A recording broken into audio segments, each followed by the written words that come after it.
Hi friends, welcome back to Miyani kitchen. നമുക്കിന്ന് ഒരു rice ഇവിടെ റെഡിയാക്കാം. എന്ത് റൈസാണെന്ന് ചോദിച്ചാൽ butter garlic egg fried rice. ഒരു ഫ്രൈഡ് റൈസാണ്. അപ്പോൾ നമുക്ക് അതിന് വേണ്ടുള്ള സാധനങ്ങളൊക്കെ ഞാൻ ഒരു ഗ്ലാസ് നിറയെ അരി എടുത്ത് വെച്ചിട്ടുണ്ട്. ഈ അരി ഒന്ന് കഴുകിയിട്ട് നമുക്കൊന്ന് 20 മിനിറ്റ് കുതിർക്കാൻ വെക്കണം, വെള്ളത്തിൽ ഇട്ട് വെക്കണം. പിന്നെ ഒരു 2 മുട്ട എടുത്തിട്ടുണ്ട്. കുറച്ച് വെളുത്തുള്ളി നമുക്ക് കൂടുതൽ വേണം, കാരണം ഈ റൈസിൽ ഗാർലിക്കിൻ്റെ ഫ്ലേവറാണ് കൂടുതൽ മുന്നിട്ട് നിൽക്കുന്നത്. ഒരു പച്ചമുളക് എടുത്തിട്ടുണ്ട്, ഒരു സവാള, ഒരു ക്യാപ്സിക്കം, ഒരു ടൊമാറ്റോ ഓപ്ഷണലാണ്, ഇഷ്ടമുണ്ടെങ്കിൽ ഇട്ടാൽ മതി, ഇല്ലെങ്കിൽ സ്കിപ്പ് ചെയ്യാം. കുറച്ച് സ്പ്രിംഗ് ഒനിയൻ കഴുകി വൃത്തിയാക്കി വെച്ചിട്ടുണ്ട്, മല്ലിയിലയുണ്ട്. ഇനി കുറച്ച് ബട്ടറും കുറച്ച് എണ്ണ, ഉപ്പ്, അങ്ങനെയുള്ള കാര്യങ്ങളൊക്കെ വേണം. അതൊക്കെ നമുക്ക് കുക്ക് ചെയ്യുന്ന സമയത്ത് ഓരോന്നോരോന്നായി പറഞ്ഞുതരാം. അപ്പോൾ നമുക്ക് ആദ്യം അരി കഴുകി ഒന്ന് വെള്ളത്തിൽ കുതിർത്ത് വെക്കാം ഒരു 20 മിനിറ്റോളം. അരി വൃത്തിയായിട്ട് കഴുകി കൊണ്ടുവന്നിട്ടുണ്ട്, വെള്ളം ഒഴിച്ചിട്ടു. ഇനി ഒരു 20 മിനിറ്റ് അരി കുതിരട്ടെ. ഇത് ബാസ്മതി റൈസാണ് കേട്ടോ. അപ്പോൾ അരി കുതിർന്ന് വരുമ്പോഴത്തേക്ക് നമുക്ക് ഈ പച്ചക്കറികളൊക്കെ അരിഞ്ഞെടുക്കാം. നമുക്ക് ആദ്യം വെളുത്തുള്ളി നല്ല പൊടിയായിട്ട് അരിഞ്ഞെടുക്കാം. വെജിറ്റബിൾസ് എല്ലാം കട്ട് ചെയ്ത് വെച്ചിട്ടുണ്ട്. ക്യാപ്സിക്കം, വെളുത്തുള്ളി, പച്ചമുളക്, തക്കാളി, ഉള്ളി, മല്ലിയില. സ്പ്രിംഗ് ഒനിയൻ നമുക്ക് ലാസ്റ്റ് അരിഞ്ഞെടുക്കാം. പിന്നെ ക്യാപ്സിക്കം ഞാൻ ഹാഫ് എടുത്തിട്ടുള്ളൂ. ഇത് കുറേ വലിയ ക്യാപ്സിക്കം ആയതുകൊണ്ട് ഹാഫ് അരിഞ്ഞപ്പോൾ തന്നെ കുറേ പീസസ് ഉണ്ട്, അപ്പം ഹാഫ് ക്യാപ്സിക്കമേ എടുത്തിട്ടുള്ളൂ. പിന്നെ മുട്ട ഇവിടെ ഇരിക്കുന്നുണ്ട്, അതെന്താ ചെയ്യുന്നതെന്ന് പറഞ്ഞുതരാം. നമ്മൾ അരി കുതിർത്ത് വെച്ചിട്ട് ഏകദേശം 20 മിനിറ്റോളം ആയിട്ടുണ്ട്. നമുക്കിനി ഈ വെള്ളമൊക്കെ ഊറ്റിയിട്ട് കൊണ്ടുവരാം. ഇനി നമുക്ക് ആദ്യം ചോറ് തയ്യാറാക്കി എടുക്കാം. ഞാൻ അരി അടുപ്പത്തിടാൻ വേണ്ടി വെള്ളം വെച്ചിട്ടുണ്ട്. വെള്ളം ഒന്ന് തിളയ്ക്കണം. അതിനകത്തേക്ക് നമുക്ക് കുറച്ച് എണ്ണ ഒഴിച്ചു കൊടുക്കാം. ഒരു സ്പൂണോളം എണ്ണ ഒഴിച്ചിട്ടുണ്ട്. കുറച്ച് ഉപ്പിട്ട് കൊടുക്കാം. ഒരു 1/4 സ്പൂണോളം ഉപ്പ് ഇട്ടിട്ടുണ്ട്. ഇനി ഈ വെള്ളം ഒന്ന് തിളച്ച് വരട്ടെ. തിളച്ചതിന് ശേഷം നമുക്ക് അരിയിടാം. ചോറിനുള്ള വെള്ളം ഇങ്ങോട്ട് മാറ്റി വെച്ചിട്ടുണ്ട്. എന്നിട്ട് ഈ അടുപ്പിൽ നമ്മൾ വേറൊരു പാൻ വെച്ചു. കുറച്ച് എണ്ണ ഒഴിച്ചു കൊടുക്കാം. നമുക്ക് ഈ മുട്ട ഒന്ന് റെഡിയാക്കി എടുക്കാനായിട്ടാണ്. കുറച്ച് ഒരു 1/2 സ്പൂണോളം എണ്ണ ഒഴിച്ച് കൊടുത്തിട്ടുണ്ട്.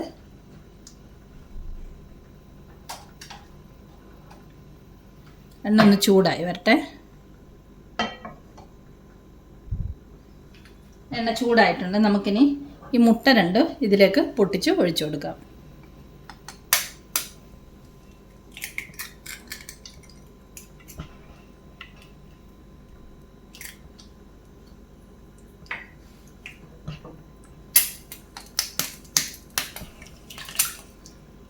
മുട്ട എത്ര വേണം, കൂടുതൽ വേണമെന്നുണ്ടെങ്കിൽ കൂടുതൽ ചേർക്കാം. ഞാനിപ്പോൾ 2 മുട്ട എടുക്കുന്നുള്ളൂ. ഇനി നമുക്കിത് ഇതിൻ്റെ മഞ്ഞക്കരുവൊക്കെ ഒന്ന് പൊട്ടിച്ചു കൊടുത്തിട്ട് ഒന്ന് ഇതുപോലെ മിക്സ് ചെയ്തെടുക്കാം.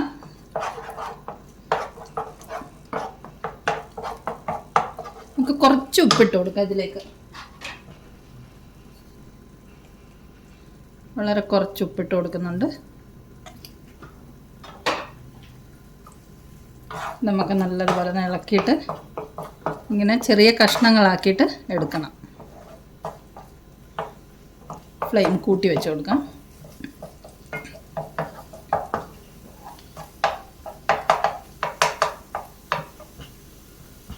ഇതിലേക്ക് നമുക്ക് കുറച്ച് ബട്ടർ ചേർത്ത് കൊടുക്കാം. ബട്ടർ ചേർത്ത് കൊടുക്കുമ്പോൾ മുട്ട ഇങ്ങനെ നല്ല ഫ്ലഫി ആയിട്ട് വരും.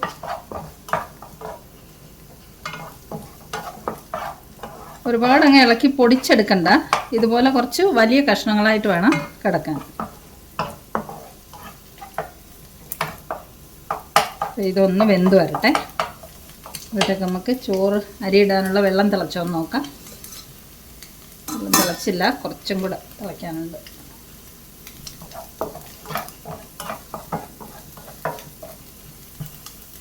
നമുക്കിതിലേക്ക് കുറച്ച് പെപ്പർ ക്രഷ് ചെയ്ത് ചേർത്ത് കൊടുക്കാം.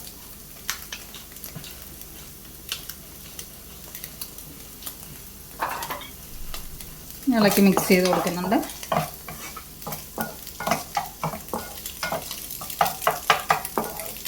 ഇത് ഓൾമോസ്റ്റ് റെഡി ആയിട്ടുണ്ട്.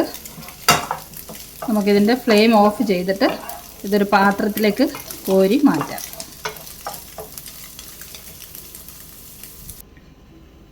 നമ്മൾ മുട്ട റെഡിയാക്കിയിട്ട് കോരി മാറ്റി ഒരു പ്ലേറ്റിലിട്ട് വെച്ചിട്ടുണ്ട്. ഇനി നമുക്ക് ഇതേ പാനിൽ തന്നെ കുറച്ച് ബട്ടർ ചേർത്ത് കൊടുക്കാം.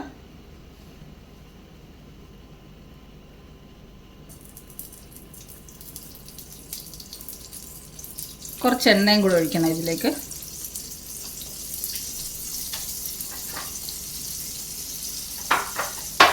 നമുക്ക് ഒലിവ് ഓയിൽ ഒഴിച്ചു കൊടുക്കാം. കുറച്ച് ഒലിവ് ഓയിൽ ഒഴിക്കുന്നുണ്ട്. ഒരു സ്പൂണോളം ഒലിവ് ഓയിൽ ഒഴിച്ചിട്ടുണ്ട്. ബട്ടർ ഒന്ന് മെൽറ്റ് ആവട്ടെ.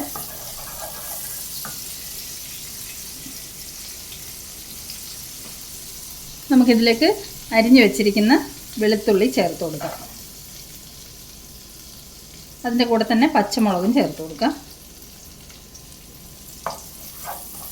നമുക്കൊന്ന് ഇളക്കി വെളുത്തുള്ളിയുടെ പച്ചമണം ഒന്ന് പോകുന്നവരെ ഒന്ന് ഇളക്കി വഴറ്റി കൊടുക്കാം. 2 മിനിറ്റ് മതി കേട്ടോ, അധികം ബ്രൗൺ നിറമൊന്നും ആവണ്ട. ഇതിലേക്ക് നമുക്ക് അരിഞ്ഞു വെച്ചിരിക്കുന്ന സവാള ചേർത്ത് കൊടുക്കാം. ഒരു മീഡിയം സവാളയാണ് എടുത്തിരിക്കുന്നത്, അതും ചേർത്ത് കൊടുക്കാം. ഇതിനെ ഇളക്കി ഉള്ളി ഒന്ന് വഴറ്റിയെടുക്കാം.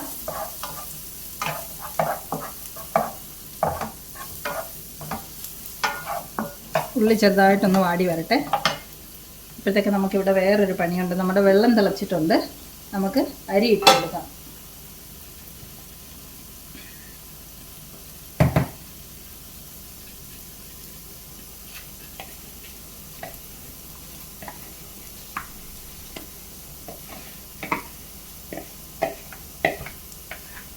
അരി നമുക്കൊന്ന് ഇളക്കി കൊടുക്കാം, അല്ലെങ്കിൽ അരി അടിയിൽ ഒട്ടിപ്പിടിക്കും. ഇതൊരു 8-9 മിനിറ്റ് വേവിച്ചാൽ മതി, കാരണം നല്ലതുപോലെ വെന്ത് പോകാൻ പാടില്ല.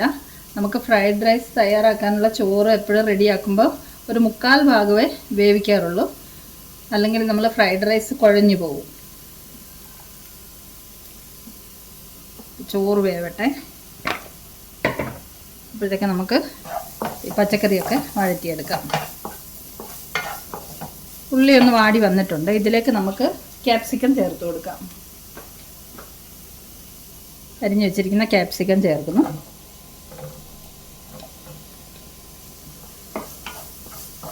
ക്യാപ്സിക്കം ഒന്നും ഒരുപാട് വഴറ്റി അങ്ങ് ഒത്തിരി സോഫ്റ്റ് ആക്കണ്ട. നമ്മൾ കടിക്കുമ്പോൾ ചോറിനകത്ത് ക്യാപ്സിക്കം ഒക്കെ ഒരു ക്രഞ്ചി ആയിട്ട് കിടക്കണം, അപ്പോഴാണ് അതിൻ്റെ ടേസ്റ്റ് വരുന്നത്.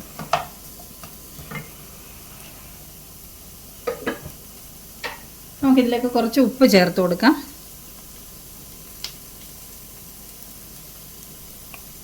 നമ്മൾ മുട്ടയ്ക്ക് ആവശ്യമുള്ള ഉപ്പ് ചേർത്തിട്ടുണ്ട്. ചോറിലും ഉപ്പിട്ടിട്ടുണ്ട്. അപ്പോൾ ഇതിൽ അതിനനുസരിച്ച് നോക്കിയിട്ട് ഉപ്പ് ചേർക്കാവുള്ളൂ. ഇതൊന്ന് വഴറ്റിയെടുക്കാം. നമ്മുടെ ഉള്ളിയും ക്യാപ്സിക്കം ഒക്കെ ഒന്ന് വാടി വന്നിട്ടുണ്ട്. ഇതിലേക്ക് നമുക്ക് ടൊമാറ്റോ ചേർത്ത് കൊടുക്കാം. ഇതിൽ നമുക്ക് ക്യാരറ്റ് വേണമെങ്കിൽ ക്യാരറ്റും ചേർത്ത് കൊടുക്കാം കേട്ടോ. എനിക്കിപ്പോൾ ക്യാരറ്റ് എൻ്റെ കയ്യിൽ ഇല്ലാത്തതുകൊണ്ട് ഞാൻ ക്യാരറ്റ് ഇടുന്നില്ല. ടൊമാറ്റോ കൂടി ഇട്ടിട്ട് ഒന്ന് ഇളക്കി കൊടുക്കാം.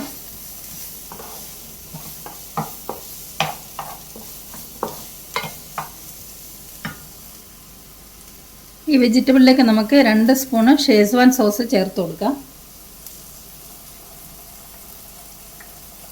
ഇളക്കി മിക്സ് ചെയ്യാം. ഇനി നമുക്ക് 1 സ്പൂണ് സോയാ സോസും കൂടെ ചേർത്ത് കൊടുക്കാം. സോയാ സോസ് ഒഴിക്കുന്നു. ഒന്ന് മിക്സ് ചെയ്തെടുക്കാം.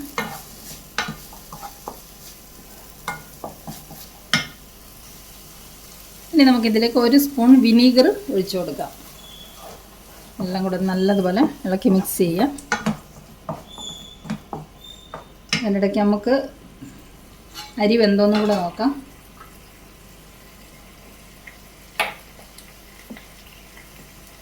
ഇല്ല, വെന്തിട്ടില്ല, കുറച്ചും കൂടെ വേവാനുണ്ട്. ഒരു 2 മിനിറ്റും കൂടെ കഴിയുമ്പോൾ നമുക്ക് ചോറ് ഊറ്റിയെടുക്കാം ഈ വെള്ളത്തിൽ നിന്ന്. ഏകദേശം ആയിട്ടുണ്ട്. ഒരു 2 മിനിറ്റും കൂടി ഇരിക്കട്ടെ.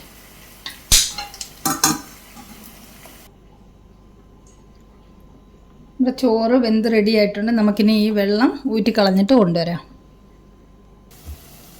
നമ്മൾ ചോറൊക്കെ വെള്ളം ഊറ്റിയെടുത്ത് കൊണ്ടുവന്നിട്ടുണ്ട്. ഇത് നമുക്ക് ഈ വെജിറ്റബിളിലേക്ക് ആഡ് ചെയ്ത് കൊടുക്കാം.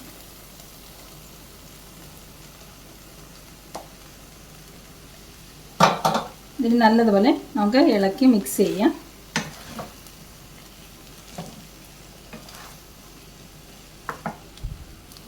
ഇത് ഹൈ ഫ്ലെയിമിൽ വെച്ചിട്ട് വേണം കേട്ടോ മിക്സ് ചെയ്തെടുക്കാൻ വേണ്ടിയിട്ട്.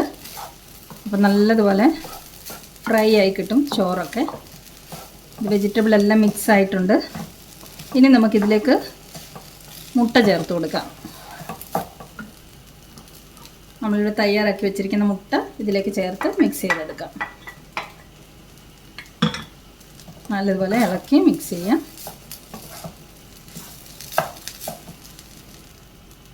മുട്ടയും വെജിറ്റബിളും റൈസും എല്ലാം കൂടെ നമ്മൾ നല്ലതുപോലെ മിക്സ് ചെയ്തെടുത്തിട്ടുണ്ട്. ഇനി നമുക്ക് ഫ്ലെയിം ഓഫ് ചെയ്യാം.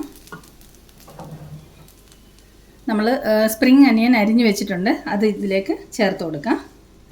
അത് ചേർത്തിട്ട് ഒന്ന് ഇളക്കി കൊടുക്കാം. ഒന്ന് ഇളക്കി മിക്സ് ചെയ്ത് കൊടുത്തിട്ട് നമ്മളിപ്പോൾ ഫ്ലെയിം ഓഫ് ചെയ്തിരിക്കുകയാണ്. ഇനി ഫ്ലെയിം ഓൺ ചെയ്യേണ്ട ആവശ്യമില്ല. ഇതൊന്ന് ഇളക്കി മിക്സ് ചെയ്ത് കൊടുക്കാം. അതിനുശേഷം നമുക്കിതിൻ്റെ മുകളിലേക്ക് അരിഞ്ഞു വെച്ചിരിക്കുന്ന മല്ലിയിലയും കൂടെ ചേർത്ത് കൊടുക്കാം. അപ്പം നമ്മുടെ റൈസ് റെഡി ആയി കഴിഞ്ഞു. കണ്ട butter garlic egg fried rice നമ്മുടെ റെഡി ആയിട്ടുണ്ട്. നമുക്കിനി ഇത് സെർവ് ചെയ്തിട്ട് ഒരു പ്ലേറ്റിലേക്ക് വെക്കാം. അടിപൊളി ഫ്രൈഡ് റൈസ്. അപ്പോൾ നമ്മുടെ അടിപൊളി butter garlic egg fried rice ready ആയിട്ടുണ്ട്. പെട്ടെന്ന് തയ്യാറാക്കാൻ പറ്റുന്ന ഒരു ഫ്രൈഡ് റൈസ് അല്ലേ, നല്ല ടേസ്റ്റിയാണ് കേട്ടോ. അപ്പോൾ ഈ സിമ്പിളായിട്ടുള്ള റെസിപ്പി ഇഷ്ടമായെങ്കിൽ എല്ലാവരും റെഡിയാക്കി നോക്കണം. വീണ്ടും നമുക്ക് സിമ്പിൾ റെസിപ്പീസുമായി മിയാനി കിച്ചണിൽ കാണാം. Thanks a lot for watching the video. By.